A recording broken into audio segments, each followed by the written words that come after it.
Hey there guys, I'm back to another video. Today I want to talk about Batman Sins of the Father, a tie-in comic for Telltale's Batman series. This is a 6-issue series that bridges the gap between the first season and The Enemy Within.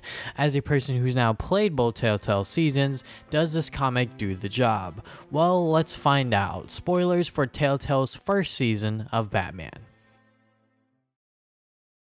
Like I said earlier, Batman Sins of the Father is a 6-issue miniseries that bridges the gap between the first and second season of Telltale's Batman series. If you saw last week's video, you know that I absolutely love this series by Telltale. It changes certain elements of the Batman story to make a story that we've never seen before. One of these changes being the fact that Bruce's father, Thomas Wayne, was a criminal.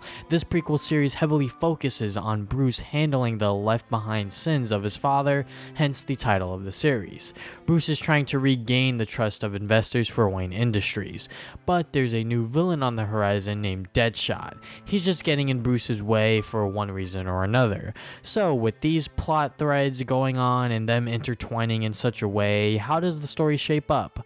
I thought it was alright. On one hand, Bruce handling the trust of his company was very shallow and not all that interesting to begin with. On the other hand, Deadshot was a big surprise for me in this series. Like all of the other villains in the Telltale Batman universe, Deadshot is a fantastic villain. He questions one of Batman's codes and tries to push him over the edge. Deadshot's backstory was also extremely interesting. Overall, Deadshot was an awesome surprise for this comic book series. Another aspect of this series that I liked was the further relationship building for Gordon and especially Alfred. Batman and Gordon get to interact more, with Gordon, by the end, sees Batman as a friend. Alfred and Bruce's relationship only gets stronger as the events of the comics play out, and I really like seeing that. I always saw that Bruce and Alfred's relationship in a certain way, and I'm glad that the comic series decided to go in that direction. The overall story for this prequel comic was okay for me. The parts with Deadshot are great and are probably the best parts of this comic book series. The other parts featuring Bruce as a businessman are okay. Also, the ending kind of confused me. Like, are they going to do another prequel series to bridge the gap between The Enemy Within and the third season, or did the writers just mess up the ending? I was just really confused by the end of it. The main draw for the Telltale Games was the decision making, which was clearly taken out for this comic book series.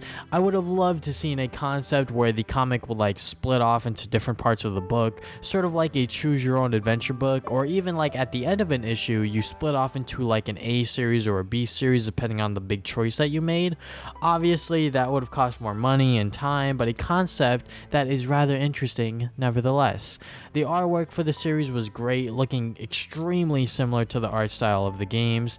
Now, prequel comics are usually used to promote an upcoming product. For example, when I did the review of the Infamous comic book series almost a year ago, that comic came out leading up to the release of Infamous 2. But the first issue of Sins of the Father came out on February 21st, with the final episode of The Enemy Within coming out next month on the 27th. So why did this series come out so late? If I had to guess, they didn't plan on making this prequel comic to begin with, and then they decided to go through with it once they saw the success of The Enemy Within come through. Final thoughts on Batman Sins of the Father. This prequel miniseries is alright. It doesn't necessarily tie the events of the first game into the second one, but the story does stand on its own because of it. Deadshot is a phenomenal villain that I didn't see coming, with further relationship development with Gordon and Alfred. Sadly, Bruce Wayne's parts for this series weren't all that great, and the ending might ruin it for some. This comic book series isn't necessary before diving into the second season, The Enemy Within. All you're getting is a stronger bond for Alfred and Gordon and a really good villain in Deadshot. All things considered, this miniseries doesn't bridge the gap between the first and the second season. It feels more like an epilogue to the first season. But yeah, if you still want to check out Sins of the Father, I will leave Amazon links in the description below to physical and digital releases.